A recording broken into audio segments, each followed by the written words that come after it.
सबसे पहले आप पता करो कि आपको स्मार्टफोन चाहिए क्यों। मतलब सिर्फ बात करने के लिए, स्मार्टफोन पे फेसबुक, इंस्टाग्राम, यूट्यूब पर वीडियोस देखने के लिए, या फिर आपको स्मार्टफोन के कैमरा से फोटो या फिर वीडियोग्राफी करनी है, या फिर आपको स्मार्टफोन पर गेमिंग करनी है। और जब आपको ये सारी चीजें क्लियर हो जाए तो एक पेन उठाकर लिस्ट बनाओ कि आपको स्मार्टफोन चाहिए कैसा। मतलब बेजल लेस डिस्प्ले चाहिए या फिर बेजल वाली डिस्प्ले चाहिए, स्क्रीन टेक्नोलॉजी कौन सी चाहिए, मतलब आईपीएस या फिर एमोलेड, स्क्रीन पर प्रोटेक्शन है या नहीं, स्क्रीन में रेजोल्यूशंस कितने चाहिए, इसके बाद में प्रोसेसर कौन सा चाहिए आपको, मतलब quad core, dual core, octa core, graphics processor कौन सा चाहिए आपको, रैम और मेमोरी कौन सी चाहिए आपको और कितने जीबी तक की चाहिए। इसके अलावा स्मार्टफोन में जो बैटरी होती है वो कितने एमएएच की चाहिए, कौन सी चार्जिंग टेक्नोलॉजी चाहिए, मतलब फास्ट क्विक, फ्लैश बुक या फिर वायरलेस चार्जिंग चाहिए। उसके बाद में स्मार्टफोन में कैमरा कितने मेगापिक्सल का चाहिए और कौन सा कैमरा सेंसर चाहिए आपको। मतलब काफी कुछ होता है कि स्मार्टफोन में। बेसिकली इस वीडियो में हमने 4 सवाल कवर किए हैं। पहला ये कि आपको स्मार्टफोन क्यों चाहिए, दूसरा स्मार्टफोन में आपको क्या क्या चाहिए, तीसरा स्मार्टफोन आपको कितने बजट तक का लेना चाहिए, चौथा ये कि हमारे हिसाब से स्मार्टफोन में जो स्पेसिफिकेशंस हैं वो क्या क्या स्पेसिफिकेशंस होने चाहिए, क्या क्या फीचर्स होने चाहिए और कितने बजट तक का स्मार्टफोन बेस्ट रहेगा। तो वीडियो थोड़ी लंबी जरूर है लेकिन काम की बहुत है। मतलब आपके पैसे डूबने से बच सकते हैं। और अगर आपने पूरी वीडियो नहीं देखी तो इसमें तेरा घाटा। तो चलो काम की बात पे आते हैं। तो सबसे पहले आपको यह पता करना होगा कि आपको स्मार्टफोन खरीदना क्यों है, आपको स्मार्टफोन चाहिए क्यों।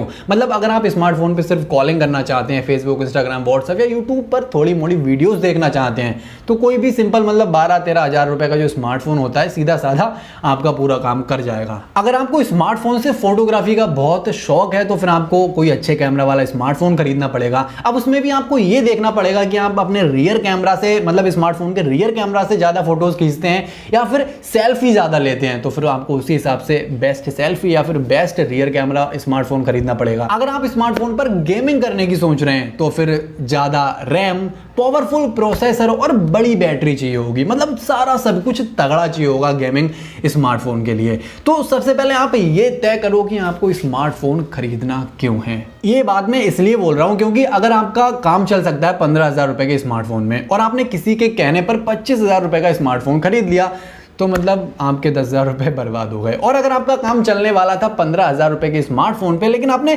किसी के कहने पर 10,000 रुपए का स्मार्टफोन ले लिया, मतलब 5,000 रुपए बचा लिए, तो जो आपने 5,000 रुपए बचाए हैं वो तो बेकार गए। इस बात में आपने जो 10,000 रुपए का स्मार्टफोन लिया था ना वो आपका काम कर नहीं पाएगा, तो वो भी 10,000 रुपए आपके बेकार ही जाने वाले हैं। और फिर जब आपकी सारी चीजें क्लियर हो जाएं कि भैया मुझे फोन क्यों खरीदना है, तो उसके बाद में क्लियर करो कि आप कितने रुपए तक का स्मार्टफोन खरीदने वाले हैं या फिर कितना बजट है आपका स्मार्टफोन के लिए। अब यहाँ पर एक चीज निकलकर सामने और आती है कि स्मार्टफोन को ऑनलाइन खरीदें या फिर ऑफलाइन, क्योंकि दो ही तरीके हैं खरीदने के। तो स्मार्टफोन को खरीदने से पहले आप ये देख लो कि आपको फायदा कहां पर हो रहा है, ऑनलाइन में या फिर ऑफलाइन में। क्योंकि कई बारी ऑफलाइन मार्केट से 2-3 हज़ार रुपए सस्ता मिल जाता है ऑनलाइन मार्केट में स्मार्टफोन। और अगर आपके पास में एक्सिस, HDFC, HBSI और जो बजाज फिनसर्व वगैरह, SBI क्रेडिट कार्ड वगैरह होते हैं तो उस पर कभी ना कभी कोई ना कोई ऑफर चलता ही रहता है जहां पर आपको 2 से 3 हज़ार रुपए का फायदा हो जाता है। तो आप अगर फायदा हो रहा है आपका तो ऑनलाइन खरीद लो, अच्छी बात है। और कई बार ऑफलाइन मार्केट में भी सस्ता मिल जाता है। तो आपको देखना ये होगा बेसिकली कि आपका फायदा कहां पर हो रहा है। लेकिन ऑनलाइन स्मार्टफोन खरीदने का एक डिसएडवांटेज है, वो ये कि स्मार्टफोन को खरीदने से पहले आप उसे छूकर नहीं देख सकते, मतलब उसे चलाकर नहीं देख सकते, कैसा है, कैसी परफॉर्मेंस है, ये सारी चीज़ें नहीं देख सकते। तो ये थोड़ा डिसएडवांटेज है। लेकिन इसका एक रास्ता है, वो ये कि आप स्मार्टफोन की यूट्यूब पर जो अनबॉक्सिंग वीडियोस होती हैं, रिव्यूज़ होते हैं, rating, speed, performance, camera testing, सारी चीज़ें जो रिव्यूज़ वगैरह होते हैं आप आराम से देख सकते हैं और उसके बाद में सिलेक्ट कर सकते हैं कि आपको कौन सा स्मार्टफोन चाहिए। तो मतलब आपको जहाँ पे संतुष्टि मिले, जहाँ पर आपकी अंतरात्मा कहे स्मार्टफोन खरीदने को, ऑनलाइन या ऑफलाइन, वहाँ से आप खरीद सकते हैं। बस देखना यह है कि भैया आपका फायदा होना चाहिए और आपको संतुष्टि मिलनी चाहिए। अब अगली बात आती है कि स्मार्टफोन को ऑन कैश खरीदें या फिर EMI पर खरीदें। तो ऑन कैश खरीद रहे हैं तो अच्छी बात है, नो कॉस्ट EMI पर खरीद रहे हैं तो भी अच्छी बात है। लेकिन EMI के साथ में अगर आपको इंटरेस्ट देना पड़े, ब्याज देना पड़े, तो यार खरीदने से कोई फायदा नहीं है। क्योंकि कभी कभी 10,000 के स्मार्टफोन पर आपको 2 से 3 हज़ार रुपए का ब्याज देना पड़ जाता है, जो कि मेरे हिसाब से बिल्कुल फालतू की चीज़ है। क्योंकि अगर आप 2-3 हज़ार रुपए का ब्याज देते हैं तो उससे तो बेहतर है कि 1-2 महीने का वेट कर लो और जो 10,000 रुपये का आप फ़ोन लेने वाले हैं और जो 2-3 हज़ार रुपये का ब्याज देने वाले हैं, वो सारा इकट्ठा करके 2 महीने के बाद में एक 13,000 रुपये का बेस्ट स्मार्टफोन खरीद लो। मतलब स्मार्टफोन भी आपको थोड़ा बड़ा अच्छे फीचर्स वाला देखने को मिल जाएगा और आपको दुख भी नहीं होगा कि मेरे 2-3 हज़ार रुपये फालतू के ब्याज में चले गए। तो मेरे हिसाब से अगर आप स्मार्टफोन को नो कॉस्ट EMI पर खरीदते हैं तो कोई दिक्कत वाली बात नहीं है। मतलब जो बजाज फिनसर्व के कार्ड होते हैं और जो SBI क्रेडिट कार्ड होता है, उन पर कई सारे जो नॉन कॉस्ट EMI होती हैं आपको मिलती रहती हैं, आप वहां से ले सकते हैं। लेकिन भैया ब्याज वाली EMI के चक्कर में ना पड़े। तो ये सारी बातें थी रुपया पैसा और लेन देन की। अब बात करते हैं कुछ टेक्निकल चीज़ों की, मतलब फीचर्स की बात करते हैं। अब तो सबसे पहले बात आती है डिस्प्ले की।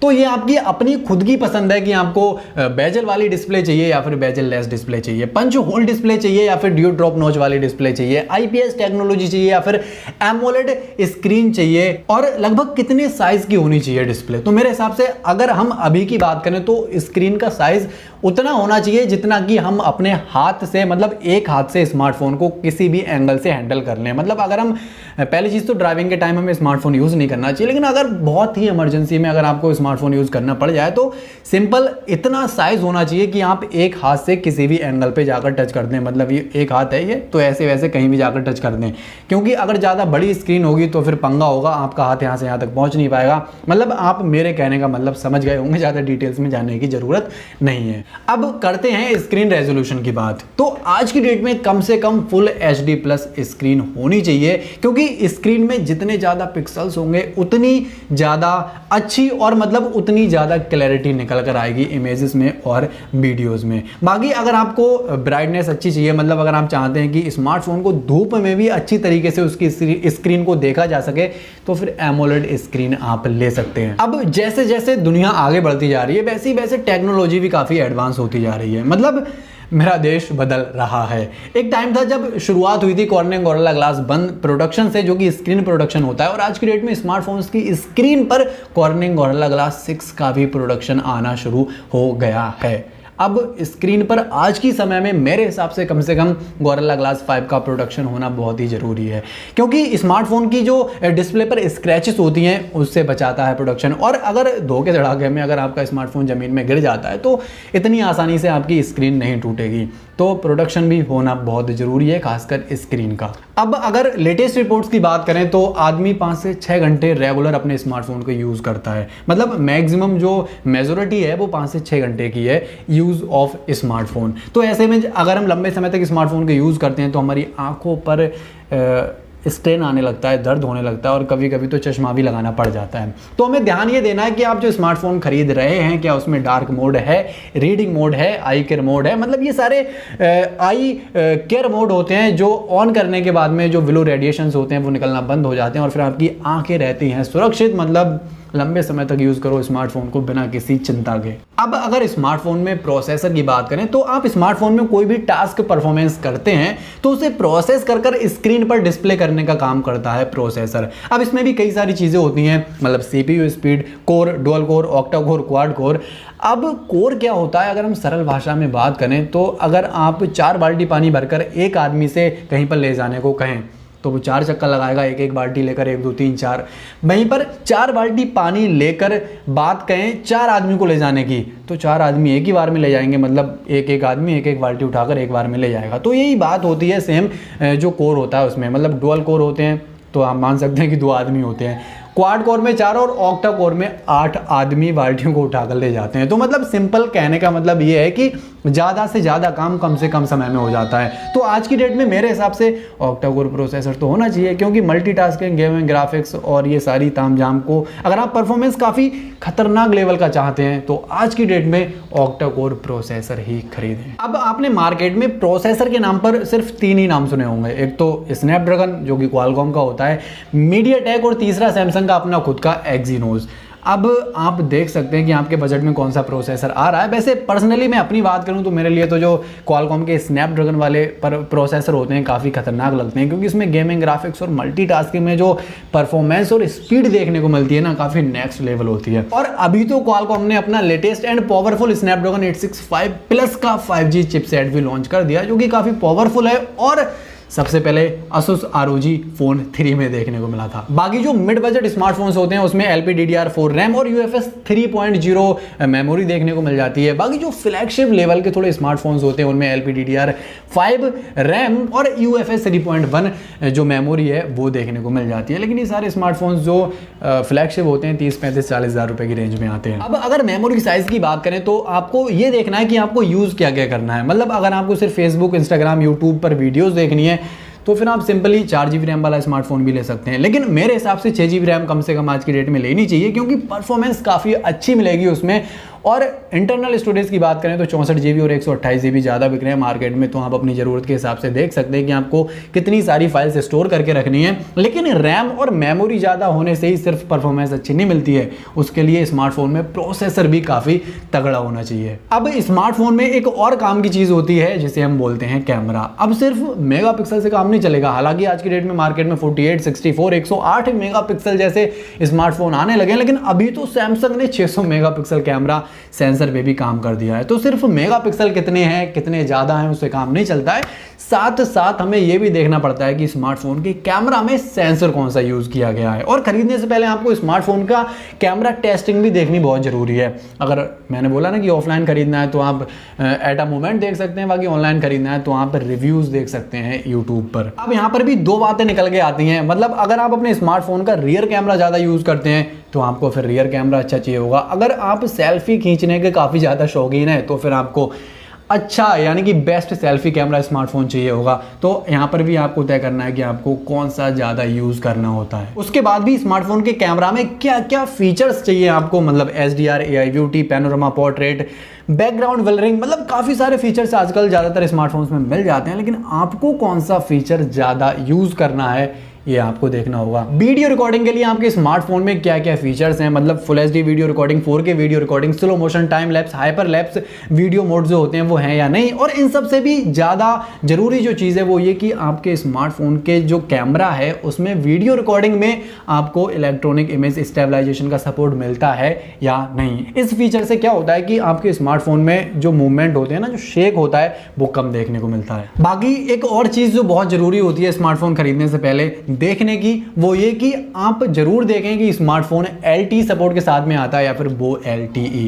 अब LTE और वो LTE क्या होता है, इसकी हमने पुराने ज़माने में एक वीडियो बनाई थी जो लोगों को काफ़ी पसंद आ रही है और हेल्पफुल वीडियो है यार। लेकिन हाँ, वीडियो जरूर देखना, मतलब देखो या मत देखो, लेकिन स्मार्टफोन खरीदने से पहले स्मार्टफोन LTE है या फिर वो LTE है ये जानना बहुत जरूरी है। बाकी स्मार्टफोन आपका डुअल सिम कार्ड स्लॉट के साथ में आता है या फिर हाइब्रिड कार्ड स्लॉट के साथ में आता है, ये भी जानना बहुत जरूरी है। क्योंकि आप एक साथ में अगर 2 सिम और एक मेमोरी कार्ड यूज करना चाहते हैं तो भैया ये चीजें हाइब्रिड सिम कार्ड स्लॉट में पॉसिबल नहीं हो पाएंगी। क्योंकि हाइब्रिड कार्ड स्लॉट में आपको एक साथ मतलब या तो एक सिम या एक कार्ड यूज कर सकते हैं मेमोरी वाला, या फिर 2 सिम यूज कर सकते हैं। तो ये काफी लोचा है, लेकिन भैया आप देख सकते हैं वैसे आजकल ज्यादातर हाइब्रिड कार्ड स्लॉट ही देखने को मिल रहा है। उसके बाद में बात आती है स्मार्टफोन की सुरक्षा की, कि आपको फेस अनलॉक के साथ साथ कौन सा फिंगरप्रिंट स्कैनर चाहिए, मतलब रियर वाला, साइड माउंटेड फिंगरप्रिंट स्कैनर या फिर इन स्क्रीन फिंगरप्रिंट स्कैनर। ये सारी चीजें आप अपनी श्रद्धा और पसंद के अनुसार सिलेक्ट कर सकते हैं। बाकी बैटरी आज के समय में, मतलब अगर सन 2020 में आप स्मार्टफोन खरीद रहे हैं तो कम से कम 5000 mAh की बैटरी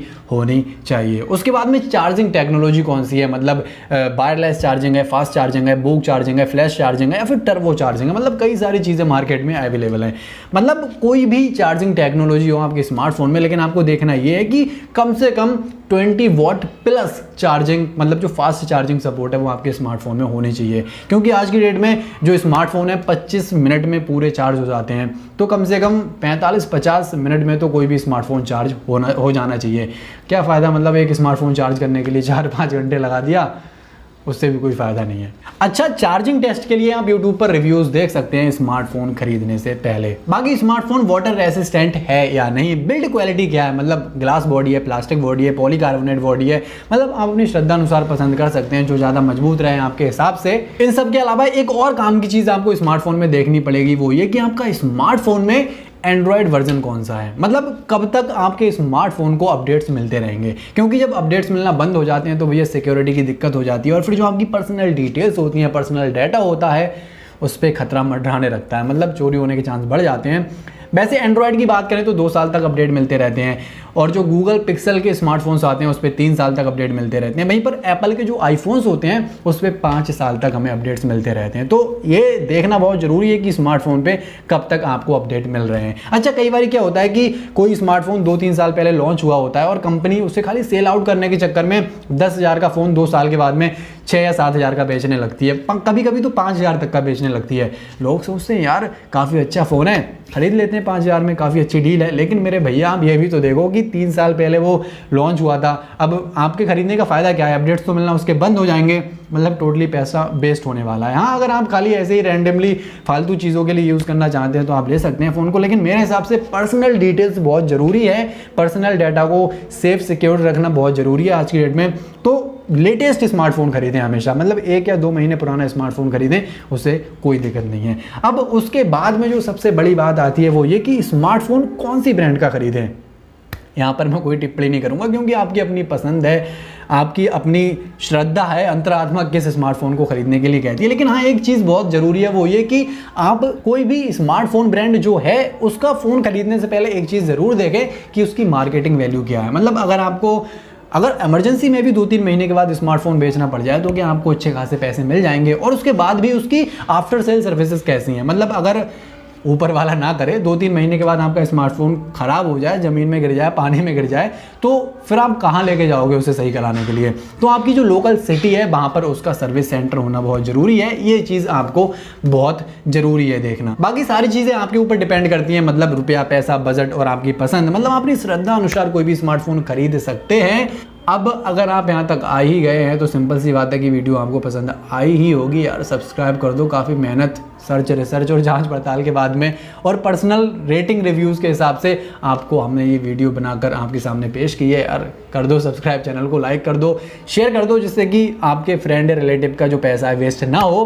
बाकी आशा करते हैं वीडियो आपको पसंद आई होगी। अगर आपका कोई सवाल या सजेशन है तो जरूर दर्शाएं अपनी इच्छा को कमेंट सेक्शन में। वीडियो देखने के लिए धन्यवाद वेरी मच।